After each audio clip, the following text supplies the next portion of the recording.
রাজধানী ঢাকা কাকরাইল মোড় এলাকা। কাকরাইল মোড় এলাকায় আমরা দেখতে পাচ্ছি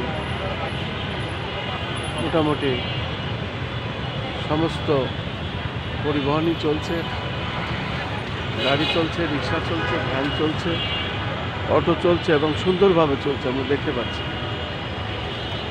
আজকে ত্রয়োদশ জাতীয় সংসদ অধিবেশন শুরু হয়েছে এবং এই অধিবেশনে সমস্ত পদ পদবি যা দরকার সেগুলো পূরণ হয়েছে।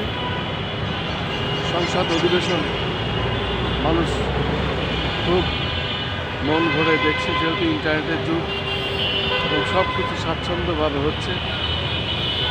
মাননীয় প্রধানমন্ত্রী জনাব তারেক রহমান উনি ওনার পরিচ্ছন্নতার মাধ্যমে জাতীয় সংসদ পরিচালনা কীভাবে হবে, এমপি মন্ত্রীরা কীভাবে সাধারণ পাবলিকের সঙ্গে, জনতার সঙ্গে, এলাকাবাসীর সঙ্গে কথা বলবেন সে বিষয়ে উনি আগেই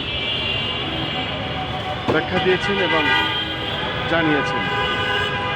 তারপরে আমরা দেখতে পাচ্ছি পবিত্র মাহে রমজান মাস। এই রমজান মাসে জাতীয় সংসদ অধিবেশন শুরু হলো সুন্দরভাবে, পরিচ্ছন্নভাবে। আমরা রাজধানী ঢাকার চিত্রটি দেখতে পাচ্ছি, সুন্দর পরিপাটিভাবে চলছে, ভালো চলছে।